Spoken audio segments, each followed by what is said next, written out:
Man, I can't wait for that. It's like, good. I'm really, really excited to be a dad. I think I'll be a very good dad, a far better dad than I would have been at 23. Oh, yeah. And yeah, it sounds awesome. Like all of the stuff about, and if you'd said to me, even 4 years ago, you're going to look at kids and not think, that's the little shit that stops my mates from coming out with me on a weekend. They're kind of icky and I don't really care about them and they make loads of noise when I'm on a plane trying to sleep. Now I look at babies and I'm like, yeah, that is fun. Oh, mate. I bet she does like cute stuff and cool stuff. I'm like, what is going on? And it's, I don't know what the equivalent hormones are. There's someone in the comments that'll probably be able to tell us, but there's something happening and it's a thing to observe occurring inside of yourself. The programming, unconscious programming is getting rewritten because they're going, tick, tick, where are you? Yeah. What's happening? Here's an interesting insight, actually. I learned that there is a biological inclination, an unconscious biological inclination, for couples that have been in a relationship for a long amount of time and haven't had children. So a lot of the time now, you might meet my business partner and his missus met each other when they were 19, had their first kid when they were 28, like just the British white picket fence equivalent, right? Perfect. Yeah. Dog had kids, had a kid, had another kid, about to have another kid tomorrow. So, but if you are together for a long period of time, you often get couples that split up and they don't really know why. They just sort of fall out of love with each other.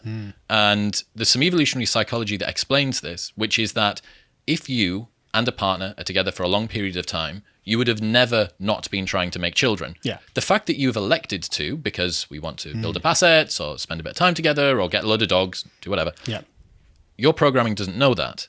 So what it detects is we have been in the same relationship for 6 or 7 or 8 years. We're infertile. Something is wrong. Yeah. There is an incompatibility. Maybe it's us, maybe it's them, but the best chance that we have is to leave and go somewhere else. So the cute way that your girlfriend used to slurp her cereal on a morning now irritates the hell out of you. Yeah. Or the fact that he takes his shoes off in the living room that you thought was actually quite cute before, that you can't stand it. This is your programming saying something up here. And I see this a lot. And there isn't really a solution for this. Like if you find someone that you really care about when you're young, what do you do? Do you have a kid before you're ready in order to kind of, or do you play this weird game of chicken with your internal genetic programming? See, I think you're hitting on a really important distinction here because, like, I've seen this plenty. I used to work in the research councils here in Swindon, and so I knew lots of very well-educated, 30s, 40s, 50s, singletons, or like they're not singletons. They are dating. They have girlfriends or whatever, but childless. With families? No, without families. That's the thing. And so they are essentially kind of rationally planning out their life and being like, oh, I'm going to go on holiday to France and drink wine with my boyfriend, and we'll do this forever. It's like, yeah, but that gets boring, doesn't it? And that you don't get the same sort of I don't know, like deep emotional attachment to that form of life. And what you're talking about is a kind of deep-seated human intuition that's not rational in any way, shape, or form. No. Totally unconscious. This just wants because it wants. It's just this sort of animalistic side of you that desires. 100% of your grandparents gave birth to children. 100% of them maybe not the male ones. Had 100% of them procreated. Yeah, they were parents. Yeah. That's a very going on back into the mists of time. This has always been this way. And so, like, to pretend like in the last 30 or 40 years that actually no, we can just be we can apply our rationalistic view of what it is to be a human and have a human life.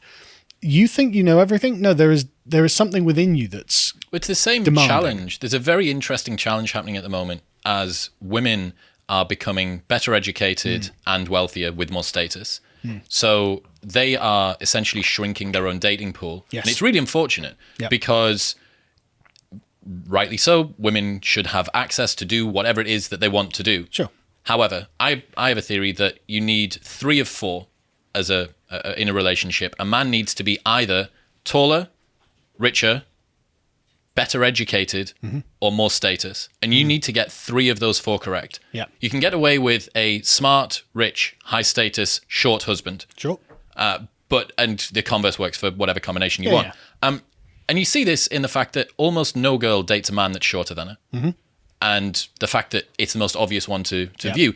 But implicit of that is that as women are able to make more money, and get more status and be more educated, they shrink their own dating pool. Yep. And what they're left with is a very uncomfortable fundamental choice, which is either do not find a man or find a man that you are fundamentally unattracted to.